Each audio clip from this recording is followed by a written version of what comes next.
me on your screens like this, you already know what time it is. Of course, it's the 20-somethings show here on Relufe TV, and I am your host, R to the E to the vitamin baby.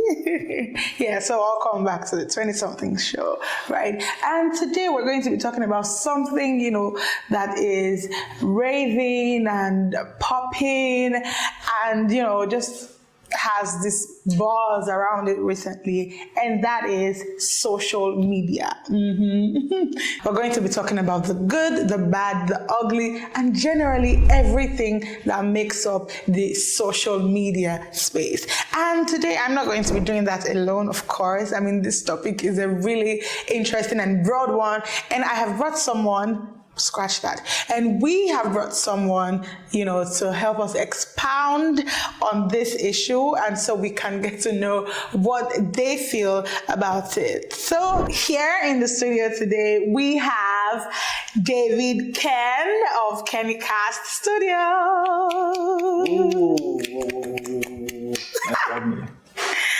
Nice to have you here. How does it feel to be here? Awkward, but great. Oh my God, please. How are you doing? I'm good. Great to have you here. Yeah, so today we are going to be talking about social media, and it is quite interesting because you and I had a little squabble about social media a few minutes ago. We're just talking about, random things, and then we decided, let's bring this here. Right? So you all can hear what we have to say about social media generally. So you're on social media. Yes, of course I am. Great. So what's the average amount of time you spend on social media, let's say in a day? Well, based on my profession, what I do, in a day, 6 hours. Yeah. 6-7 hours. 6-7 hours. That's a lot. A lot. That's a lot, but it's fine. Let's not even talk about my own. Let's not even talk about my own. All right. So, what's your favorite social media platform? Instagram, to be precise. Okay. Why is that? Yeah, over time I understood that Instagram was a community. So, based on my kind of line of work, I decided to be going there, and based on what the content they drop, so I get some juice, creativity there and the likes. So that's why I love it going there. Okay. Would I say Instagram is my favorite social media platform? Nah, I think I'll go with X. Yes, I think I'll go with X. Apart from the fact that it is chaotic and really, really controversial, I think that, it's one of the best places to also get information and to divulge information quickly. I mean, X has helped a lot of people actually. But yeah, that's for me. That's my favorite social media platform. So the first question I'm going to ask you today is, do you think it's possible to be authentic online? It's a 50-50 question actually. Yes, it is, and yes, no, it isn't. It's a 50, but I would firmly agree that yes, it's possible to be authentic. How so? Because I think that social media is it's like the more you look, the less you see kind of thing, right? So I wouldn't even say 50-50, right? But I would want to know why you would think that, because I don't think I agree with that. Yes. So I would like to know why you think it is that way. Well, since the advent of we know that based on the kind of platform I'm in, Instagram, I may be wrong, so let me just lay that down. Based on the kind of platform I'm in, Instagram, I see a lot of, everything's fake life on Instagram. Literally, all I've seen fake. But when this thing started vlogging, we were able to see the backstory of what people actually do. When they are, I go to this place, this is what I do, this and that. People are trying to tell the story, and they're trying to also bring it into Instagram. The advent of storytelling. This is their platform. The US, they inculcate that a lot. Especially that kind of, this is my kind of this is where I live, this is the kind of thing I produce. So most of them, their results speaks more than what they have actually, where they are coming from. So that's why I said that it's actually real to be living an authentic life. Yeah, but 'cause, I mean, I would, nice submission, but I would say that, you know, people would definitely give you what they want you to see and what sells, especially on platforms that can be monetized, you know, where you get money from. Definitely people are going to post the thing that brings more traction to their pages. And so you can just see, you know, with the advent of monetization on X, right? You know, when you get your blue tick and then you are entitled to, you know, allowances from X after a certain period of time. And then you just see that people start posting the craziest things just because they know that it will gather engagement, you know, and the engagement will now in turn convert into cash for them. And so personally, okay, you can be your authentic self on social media, but I don't think that, I still don't think it's a 50-50. I still believe. Yeah, because those that live fake life are more. Yeah, I still believe that people would only show you what they want you to see. It's crazy. And I don't know, it's not always black and white actually. I would like to know, I don't know how big you are on social media. Okay. I don't know what your follower count is like, but I would still like to know if you feel any pressure, you know, as regarding trying to maintain the perfect online image.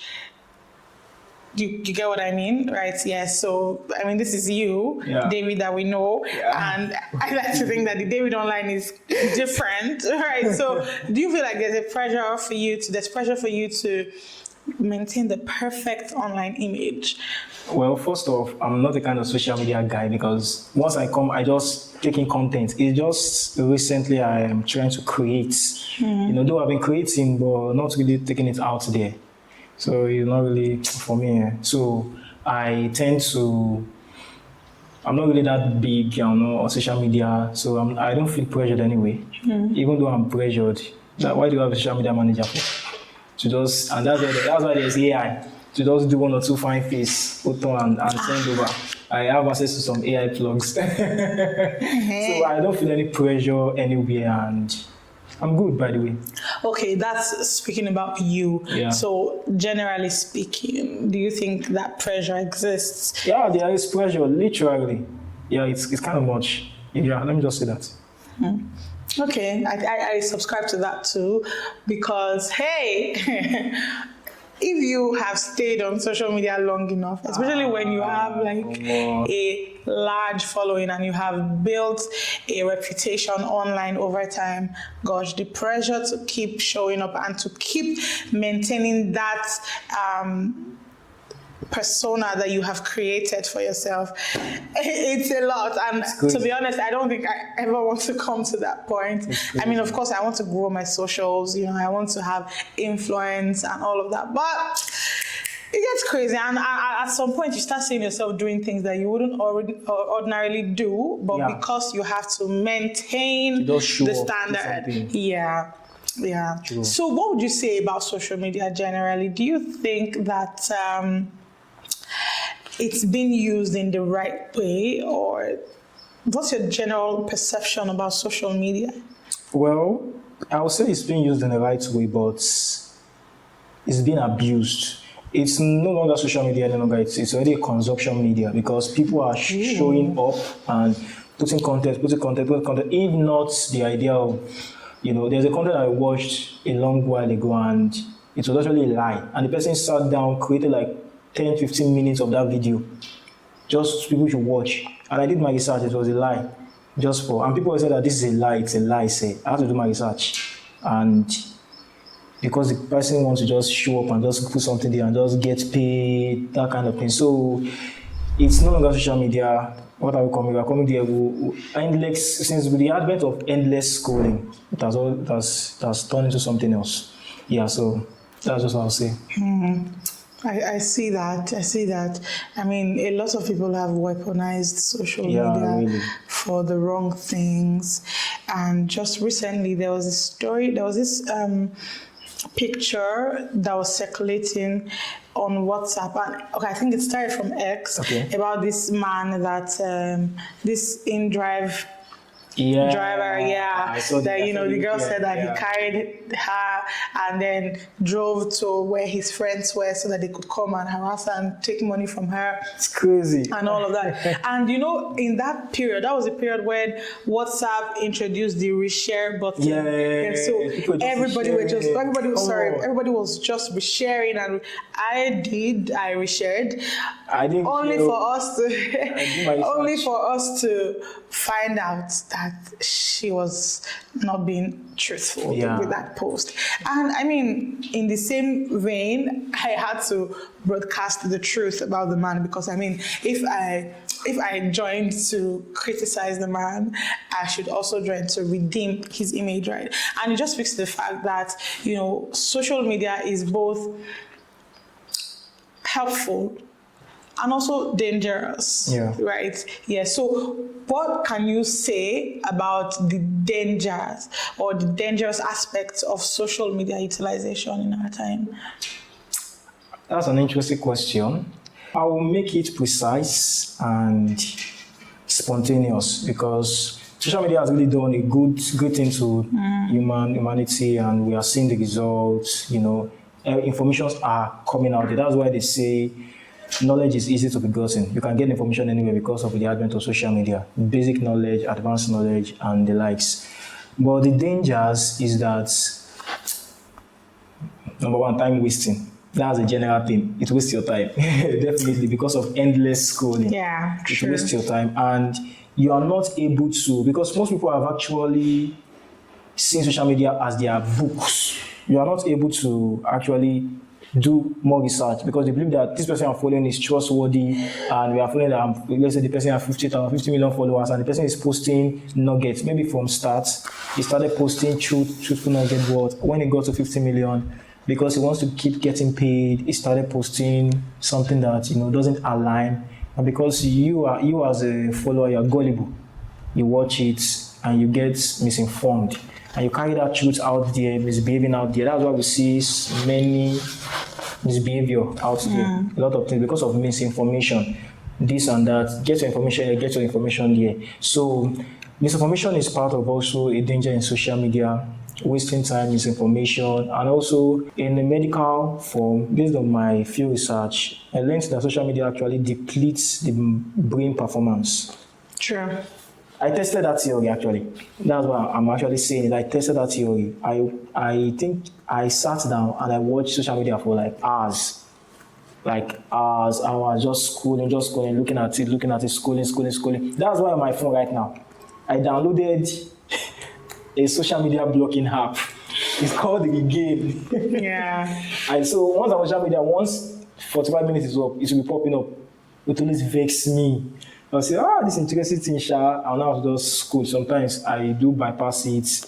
I scroll it, I skip it up, except it's an important work that I'm actually doing. So I tested that theory, and it's actually true. You just, after finishing social media, sometimes you might forget some important things you want to do. Yeah. You might forget it. It will have to take until you sleep, wake up. Sometimes days, weeks before you can remember again. So it depletes the mental performance. It causes multitasking, and multitasking isn't good for the brain, so that's why it depletes it. So that's part of the medical danger. I know most people they don't really want to hear the medical parts, but let me just say that by the way. Yeah, I think also, when you keep scrolling endlessly, first of all, the screen time, you're exposing your eyes to the lights and so much, and it stresses the brain, of course. And over time, I think one thing that I've noticed as well is that it reduces your attention span. Seriously. I'm speaking because I also know what it's like. I understand, because personally, I find it even difficult now to focus on one thing for a long period of time without my mind wandering around. And I know that, this mindless scrolling is one of the problems.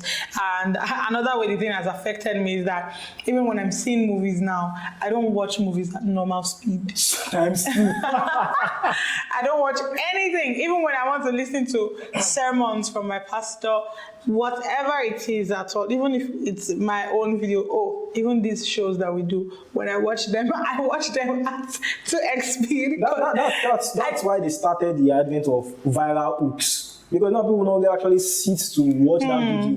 Virals came up from that. That is a sub problem they solved. Yeah. Make it look more interesting to sit. Yeah. So I get it, but do you think there's going to be any redemption for us at any point? No, except the take away smartphone vividly. Please oh. Because that's why the United States are actually trying to build systems whereby your phone is connected to your eyes, your Ray-Ban, Meta created Ray-Ban, your hand. There's an AI mobile phone that is plugged to your pockets. So it's sure when you want to pick a call, the lights on reflects on your hand. And it's a development, but it's kind of costly. They didn't even continue that project. So that kind of thing. I mean, even at that, how many people would it be readily available to? Yes. So everybody will just have to. And for some of us now, the kind of work that we do requires us to be online. Yeah. Gathering gist and information and news. Life. And to be honest, sometimes it is stressful. Sometimes I just want to shut down everything and just run away. But we need to keep showing up here. Yeah. And okay, so I want to make it a bit personal now. Yeah. Have you ever at any point in your life felt pressured by some of the things that you see online? I want you to be honest, like very honest. It happened recently, say. Well, let me say, back then, based on people's lifestyle, like, come on, man, this guy is doing good, and it's not even up to my age, if we're the same age. I'll feel pressure, like, what the heck am I doing? I need to focus. And you're doing well, but because you are seeing someone else living his life, you get the idea. So even to the extent of like my workflow, how I edit, how I do things. When I see some crazy edits, when I see some crazy works, I'm an editor by the way, and a videographer. When I see some crazy works, I'm like, wow. So I was like, what the heck am I doing? I'm doing rubbish. I download excess softwares because of that I don't even learn along the way. I buy courses I don't even watch finish. I have like 3 courses on ground I've not even watched finish because I'm like, I'm currently on a project. So why would I be bouncing on? It's a whole kind of work. So yes, I've been pressured. And definitely I'll still be pressured. I just carry in mind that, you know, this person is doing good. Let me just look at his workflow. Let me see how I can implement it and move on to the next. That's the kind of mindset I carry on my own parts. Yeah. Chai, so much explanation. Social media no go pressure you can. Okay, that's fine. I mean, I also know how I deal with my own pressures from social media. I think it's just normal. You know, when you see people doing great stuff and living the life that you want to live, it's just normal to wish that you were in their shoes, you know, and stuff. But then, you know that for most of them, they didn't get there by wishful thinking. Definitely. So if you want the life, you have to put in the work that is required to get the life. Okay, so this next question. What is the pettiest reason for which you unfollowed anybody? Okay, that's an interesting question. You know, there are a lot of things online, there are a lot of things on social media. Well, I just follow some blogs, some people recently. I just follow them, unfollow them. So not necessarily. Well, actually, why I actually followed them was, you know, I saw a particular content and it resonated with me. So I followed them, and when I saw their bio, I saw that they were doing fantastic stuff. Along the line, they started posting some funny stuff that, you know, along the line, we grew again in our exposure. What we are saying is like, no, let me just unfollow them. Also, some blogs, when, you know, some blogs actually go due to bad news. Mm-hmm. When they keep posting bad news. No single, like this person say, I unfollow because those are the first things that first pop up on my feed, especially Instagram pop up. So I just unfollow. So if you check my feed now, even on the search bar, what is there is like editing, comedy, not Nigerian comedy. Sometimes they are chaotic. Comedy, Nigerian comedy is aggressive, I swear. Comedy or just some tutorials I've been watching over time. So that's what is actually on my search bar. On my feed, what can pop up is like Creators Nexus, different kind of things, something that actually is aligned to what I do. Yeah, I understand that, but see these reasons that you've mentioned, I don't think they are petty actually. Okay. Right? I don't think they are petty. I think they are actually valid reasons. When you see that, a page that you followed for a particular reason is no longer serving that purpose, and they're probably deviating from their natural, their core values and all of that. It's okay to follow them because you're trying to, curate your feed and all. I don't know. I think maybe like the pettiest reason that I've unfollowed anybody is that you followed me, I followed you back. And then all of a sudden, one day I just check. And you're no longer following me, but I'm still following you. You know that kind of thing. I don't have that time to even look at followers. I go and follow you back because not be me. You want to take practice celebrity life. Do you understand? That's crazy. So I will unfollow you back. I beg. Yeah, but that's that for me. So I'd also like to know, how do you curate your feed? How do you intentionally make sure of the kind of things that come on your timeline? I think I've mentioned that earlier, just based on, the algorithm on Instagram, particularly what you watch first, what you give time to for the next 15 minutes or something, I don't know. Then they actually keep showing you that, keep showing that. So that's what I used to create my feed. Once I see a particular content handle or content, and I watch it, I see who they follow.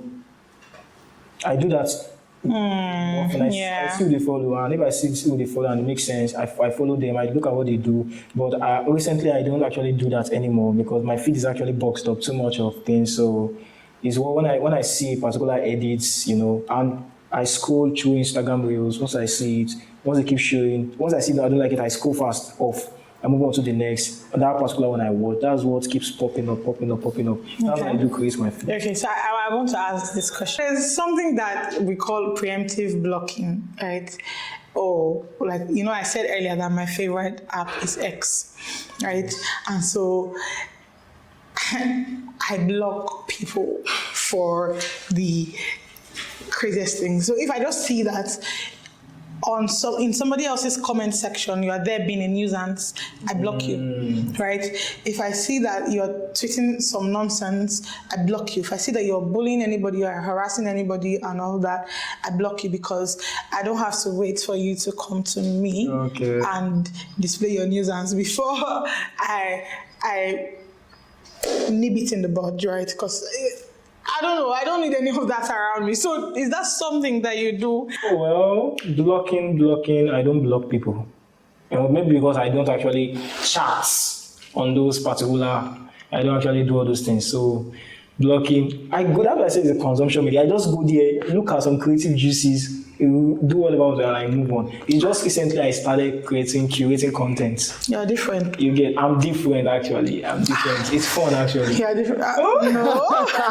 It's anything but fun. Oh my God. So, do you think it is possible to find love on social media? Are you single? I'm single actually. Okay, so do you think that you can find love on social media? Do you think it's something you'll be willing to explore? I don't wish to explore it. It's a facade. But there are people that They are desperate. I beg. I know they do that kind of thing. Are you sure that I prefer finding love in where I see you consistently, for example, church, for example, workplace, for example, if I go to club, or different kind of, somewhere I can see you, I can commute with you, because before I even kind of find love with you, I'll have to know who you are better. Yes, I don't want to know whether you are a beautiful girl on earth, you are this and that. I want to know who you are. I want to know how you think. Then I'll know that I can take a step forward. I would like to know who you are, because I would like to know who you are, because Anyways, that's for you. I see.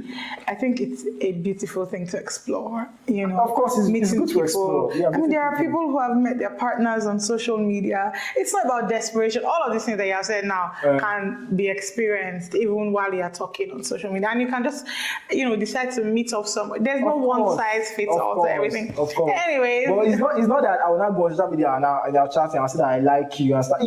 There's this thing about love. Women are. When they see that you start liking them, there's some information you won't get.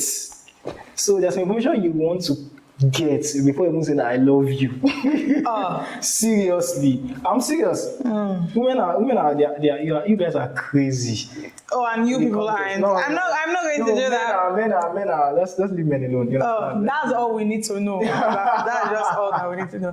Yeah, thank you so much. This has been a nice conversation so far. But I want to still put you on the spot now. Okay. If you could switch your life, with anybody at all, okay, for one day, okay, who would that person be and why? That's an interesting question. I don't think I have an answer to that. I don't think I want to switch to anybody. I love myself. I'm serious. Because definitely I follow people that are actually doing great things, bigger things, so, and all of them do similar things that made them who they are. So why would I want to change to one person? And so I've not actually pictured myself as this kind of person. I'm just being myself in their shoes. So that's what I actually do. Yeah. Now, wow. People like this deal, you don't know. Now, okay, if you say so. But yeah, before we go, I'd like for you to say something to anyone who's still trying to navigate the use of social media. One thing that has helped you, properly utilize social media in your life. So just say something to someone who's probably in that situation as well. Okay, so social media, to utilize it, what has helped me? I would say I was just being self-aware that, okay, this is the time I'm spending on social media and this is what I need to be doing. Mostly, I give more time to my work than to social media, especially when I'm doing one or two. So I use apps that actually help me, remind me that you have spent this time, you have spent this time, you have spent this time, you have spent 1 hour, you have spent 2 hours, even to YouTube particularly. I put something there that makes sure that if I spend on to 45 minutes, time to take a break. I'll know that my time has gone. So those kind of things I use. So it is beautiful to actually put restricting apps, something that actually block you and frustrates you. Frustration will actually help you. Let that app frustrate you and know that you are not supposed to be here. Go and do something good, go and do something better. You understand? So it limits my time on social media. So even those times, I actually used to play games to experience the world of games and actually do something different. So yeah, that's what I do. And that will actually help you limit your time frame on social media and also give you the consciousness that, okay, I'm here for 45 minutes. Let me just do what I need to do and move out. Yeah. Great. Okay, anyways, thank you so much for coming on the show today. I enjoyed having you here. I hope that we get to see more of you. I don't know because you stressed me. Right? But whatever is remaining, we can squash that off camera because we need to wrap this up now. So thank you so much again for coming. Shout out to Relufe TV. This is the 20-something show. You won't want to miss every single experience of it. Yes, and that brings us to the end of this episode. I am sure that you enjoyed it. Thank you for staying to the end. Please like this video, comment, okay? Leave comments. You see, during the show, I was saying, drop comments in the comment section. Did you agree with some of the things that David said or not? Let me know in the comment section, right? Share this video, and of course, just spread the word about it because there's so much more that is coming on the 20-something show. And I remain your host, R to the E to the Vitamin Baby. I'll see you in the next one.